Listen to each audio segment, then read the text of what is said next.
खूप खूप वर्षापूर्वीची गोष्ट आहे.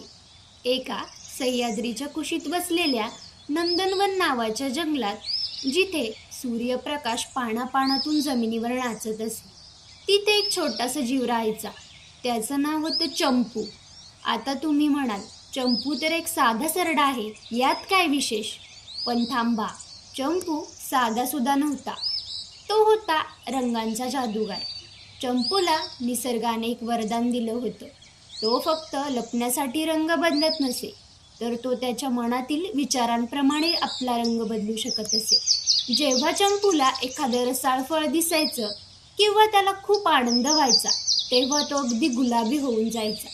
पण जर लांबून कुठल्या शिकाऱ्याची चाहूल लागली, तर एकदा काय झालं, जंगलात बातमी पसरली. कोल्हा सर्वांना बातमी सांगू लागला. ऐका हो ऐका, नंदनवनच्या समस्त रहिवासी प्राण्यांनो, लक्ष देऊन ऐका.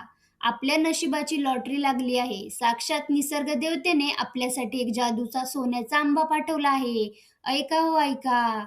सर्व प्राण्यांनी ही बातमी ऐकल्यानंतर सर्व प्राण्यांनी गुहेकडे जाण्याचे ठरवले. मग सिंह महाराज, हरिण, हत्ती, कोल्हा आणि छोटासा चंपू गुहेकडे जाण्यास निघाले. त्यांनी गुहेकडे जाण्यासाठी एक रस्ता निवडला आणि ते पुढे पुढे चालू लागले. गुहेपाशी पोहोचताच त्यांना एक मोठा रंगीत राक्षस दिसला. राक्षस म्हणाला, थांबा, या गुहेत पाऊल ठेवायची कोणाची हिंमत झाली? मी या सोन्याच्या आंब्याचा रक्षक आहे. जोपर्यंत तुम्ही माझ्या बुद्धीच्या आणि रंगाच्या कोड्यांचं उत्तर देत नाही, तोपर्यंत कोणीही आत जाणार नाही. वाघ गरजून म्हणाला, अरे हट, बाजूला, मी जंगलाचा सर्वात शूर प्राणी आहे. मला कोण अडवणार? पण राक्षस असून म्हणाला, इथे शौर्य नाही, कौशल्य लागतं. बघूया, तू माझ्यासारखा रक्तवर्ण लाल होऊ शकतोस का? वाघाने खूप जोर लावला. त्याने आपले डोळे मोठे केले, अंग झटकलं, पण त्याचे पिवळे काळे पट्टे हल्ले सुद्धा नाहीत. मग काय, वाघ शर्मिंदा होऊन मागे सरकला. त्यानंतर कोल्हा आला. त्याने अंगाला लाल माती फासली, पण राक्षसाच्या हे लक्षात आले. राक्षसाने फुंकर मारली आणि कोल्हा पुन्हा फिका पडला. कोल्हा दुःखी झाला आणि तो देखील हरला. मग तेवढ्यात चंपू पुढे आला.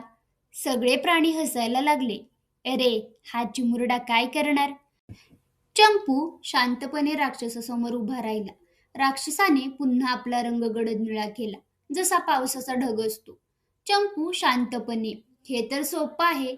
चंपूने डोळे मिटले, समुद्राचा विचार केला आणि बघता बघता त्याचे शरीर तुकतुकीत निळे झाले. राक्षस, अरे वा, पण आता बघ, मी होतोय पोपटी हिरवा, जशी कोवळी पानं असतात. चंपूने लगेच गवताचा विचार केला आणि तो हिरवागार झाला. राक्षस खरोखर चिडला. त्याने सर्वात कठीण रूप घेतलं. राक्षस अर्धा पिवळा आणि अर्धा जांभळा झाला. हे बघून हत्ती म्हणाला, हे तर अशक्य आहे.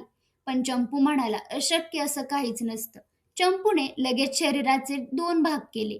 डोक्याकडून तो पिवळा आणि शेपटीकडून जांभळा झाला. हे पाहून राक्षसाचे डोळे विस्फारले. चंपूने रंगांची परीक्षा पास होऊन तो आंबा मिळवला. त्यानंतर चंपूने आपल्या छोट्या हातांनी तो आंबा पकडला. जसा तो गुहेबाहेर आला, तसतसा त्याचा प्रकाश संपूर्ण जंगलात पसरला आणि बघता बघता चमत्कार घडला.